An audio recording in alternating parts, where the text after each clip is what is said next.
Youth Corporation. We're a non-profit organization in Michigan, and what we do is just promote and preserve the Yoruba culture in North America.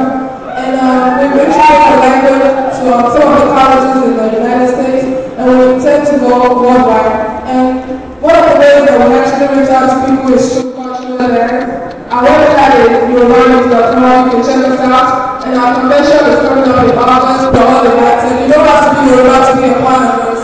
All we just require of you is to appreciate the African culture, which is why we are all here. So, without further ado, I present the Yoruba Youth Cultural Event.